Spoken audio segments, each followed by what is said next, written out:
किसी शहर के रेलवे स्टेशन पर एक भिखारी रहता था। वहां आने जाने वाली रेलगाड़ियों में बैठे यात्रियों से भीख मांगकर अपना पेट भरता था। एक दिन जब वह भीख मांग रहा था तो सूट बूट पहने एक लंबा सा व्यक्ति उसे दिखा। उसने सोचा कि यह व्यक्ति बहुत अमीर लगता है, इससे भीख मांगने पर यह मुझे जरूर अच्छे पैसे देगा। वह उस लंबे व्यक्ति से भीख मांगने लगा। भिखारी को देखकर उस लंबे व्यक्ति ने कहा, तुम हमेशा मांगते ही रहते हो, क्या कभी किसी को कुछ देते भी हो? भिखारी बोला, साहब मैं तो भिखारी हूं, हमेशा लोगों से मांगता ही रहता हूं, मेरी इतनी औकात कहां कि किसी को कुछ दे सकूं। लंबा व्यक्ति बोला, जब किसी को कुछ दे नहीं सकते तो तुम्हें मांगने का भी कोई हक नहीं है। मैं एक व्यापारी हूं और लेन देन में ही विश्वास करता हूं। अगर तुम्हारे पास मुझे कुछ देने को हो तभी मैं तुम्हें बदले में कुछ दे सकता हूं। इतना कहने के बाद वह लंबा आदमी ट्रेन में बैठकर चला गया। इधर भिखारी उसकी कही गई बात के बारे में सोचने लगा। उस लंबे व्यक्ति के द्वारा कही गई बात उस भिखारी के दिल में उतर गई। वह सोचने लगा कि शायद मुझे भीख में अधिक पैसा इसीलिए नहीं मिलता क्योंकि मैं उसके बदले में किसी को कुछ दे नहीं पाता हूं। लेकिन मैं तो भिखारी हूं, किसी को कुछ देने लायक भी नहीं हूं। लेकिन कब तक मैं लोगों को बिना कुछ दिए केवल मांगता ही रहूंगा? बहुत सोचने के बाद उस भिखारी ने निर्णय किया कि जो भी व्यक्ति उसे भीख देगा उसके बदले में वह भी उस व्यक्ति को कुछ जरूर देगा। लेकिन अब उसके दिमाग में यह प्रश्न चल रहा था कि वह खुद भिखारी है तो भीख के बदले में वह दूसरों को क्या दे सकता है। इस बात को सोचते हुए 2 दिन हो गए, लेकिन उसे अपने प्रश्न का कोई उत्तर नहीं मिला था। तीसरे दिन जब वह स्टेशन के पास बैठा हुआ था तब ऐसा स्टेटस लगाओ कि लोग बोलेंगे ये स्टेटस कहां से लाया भाई। सिंपल है बॉस, ये है क्राफ्टो है। भी उसकी नजर कुछ फूलों पर पड़ी जो स्टेशन के आसपास के पौधों पर खिल रहे थे। उसने सोचा, क्यों ना मैं लोगों को भीख के बदले कुछ फूल दे दिया करूं। उसको अपना यह विचार अच्छा लगा और उसने वहां से कुछ फूल तोड़ लिए। अब वह ट्रेन में भीख मांगने पहुंचा। अब जब भी कोई उसे भीख देता तो उसके बदले में वह भीख देने वाले को कुछ फूल दे देता। उन फूलों को लोग खुश होकर अपने पास रख लेते थे। अब भिखारी रोज फूल तोड़ता और भीख के बदले में उन फूलों को लोगों में बांट देता था। कुछ ही दिनों में उसने महसूस किया कि अब उसे बहुत अधिक लोग भीख देने लगे हैं। वह स्टेशन के पास के सभी फूलों को तोड़ लाता था। जब तक उसके पास फूल रहते थे तब तक उसे बहुत से लोग भीख देते थे, लेकिन जब फूल बांटते बांटते खत्म हो जाते तो उसे भीख भी नहीं मिलती थी। अब रोज ऐसा ही चलता रहा। एक दिन जब वह भीख मांग रहा था तो उसने देखा कि वही लंबा व्यक्ति ट्रेन में बैठा है जिसकी वजह से उसे भीख के बदले फूल देने की प्रेरणा मिली थी। वह तुरंत उस व्यक्ति के पास पहुंच गया और भीख मांगते हुए बोला, आज मेरे पास आपको देने के लिए कुछ फूल हैं, आप मुझे भीख दीजिए तो बदले में मैं आपको कुछ फूल दूंगा। उस लंबे व्यक्ति ने उसे भीख के रूप में कुछ पैसे दे दिए और भिखारी ने कुछ फूल उसे दे दिए। उस लंबे व्यक्ति को यह बात बहुत पसंद आई।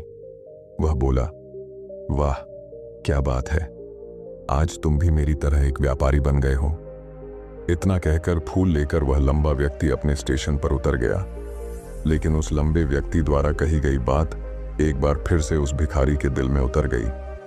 वह बार बार उस लंबे व्यक्ति के द्वारा कही गई बात के बारे में सोचने लगा और बहुत खुश होने लगा। उसकी आंखें अब चमकने लगीं। उसे लगने लगा कि अब उसके हाथ सफलता की वह चाबी लग गई है जिसके द्वारा वह अपने जीवन को बदल सकता है। वह तुरंत ट्रेन से नीचे उतरा और उत्साहित होकर बहुत तेज आवाज में ऊपर आसमान की तरफ देखकर बोला, मैं भिखारी नहीं हूं, मैं तो एक व्यापारी हूं, मैं भी अमीर बन सकता हूं। लोगों ने उसे देखा तो सोचा कि शायद यह भिखारी पागल हो गया है और अगले दिन से वह भिखारी उस स्टेशन पर फिर कभी नहीं दिखा। लेकिन 6 महीने बाद इसी स्टेशन पर 2 व्यक्ति सूट बूट पहने हुए यात्रा कर रहे थे। दोनों ने एक दूसरे को देखा तो उनमें से एक ने दूसरे से हाथ मिलाया और कहा, क्या आपने मुझे पहचाना? दूसरा व्यक्ति बोला, नहीं, क्योंकि मेरे हिसाब से हम लोग पहली बार मिल रहे हैं। पहला व्यक्ति बोला, नहीं, आप याद कीजिए, हम पहली बार नहीं बल्कि तीसरी बार मिल रहे हैं। दूसरा व्यक्ति बोला, मुझे याद नहीं। वैसे हम पहले 2 बार कब मिले थे? अब पहला व्यक्ति मुस्कुराया और बोला, हम पहले भी 2 बार इसी ट्रेन में मिले थे।